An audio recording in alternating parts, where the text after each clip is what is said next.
You're based here in Minneapolis, and I want to talk to you about what I saw. Give me a call, 612. The history that we were all taught growing up is wrong. My name is Scott Wolter, and I'm a forensic geologist. There's a hidden history in this country that nobody knows about. There are pyramids here, chambers, tombs, inscriptions. They're all over this country. We're going to investigate these artifacts and sites, and we're going to get to the truth. Sometimes history isn't what we've been told.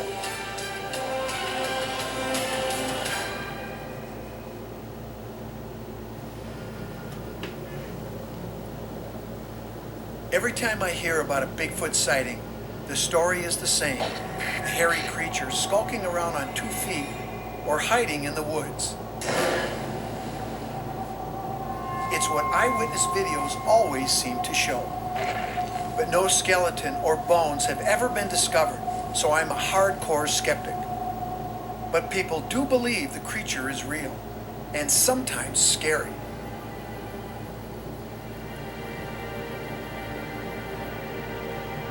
Most people think that as a geologist, I don't bring much to the debate. But I have to think that just like other American mysteries, like what happened to the lost colony of Roanoke, there might be clues carved in rock. Native Americans recorded a lot of things in rock art, and if evidence like that exists, it could suggest the creature is or was real.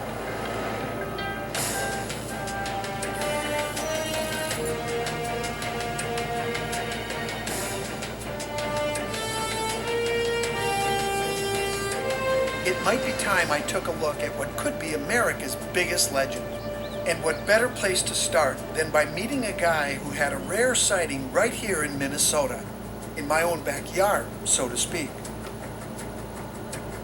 You know, I get lots of tips from people about Bigfoot, and what's nice about your experience is we're both from Minnesota. My sighting had so much detail, it was too evidential to ignore. It really happened. Yes, about 100 yards in this direction.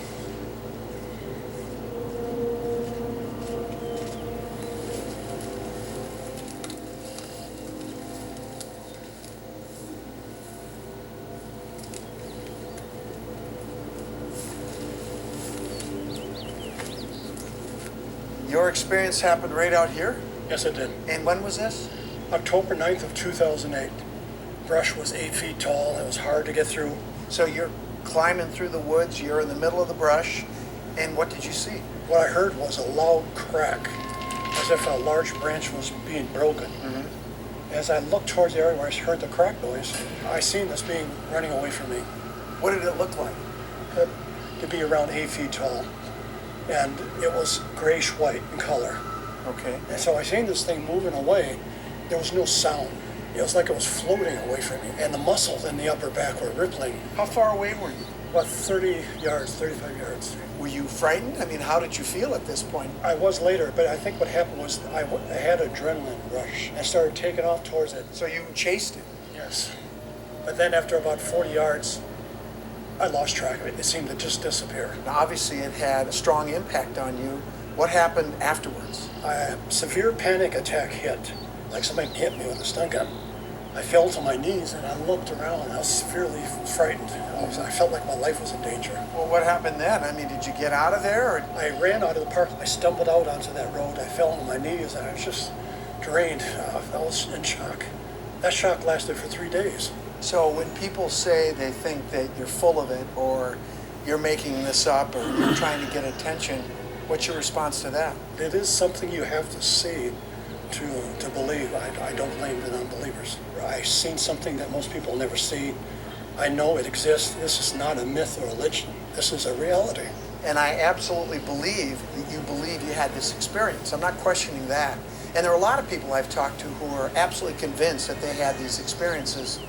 But for me, I need more hard, tangible evidence. I need something I can really sink my teeth into. There's a person I know that lives here in Minnesota.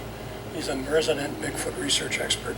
You'll be able to get a lot of information, a lot more tangible things to help you out. His name is Doug Eichuk.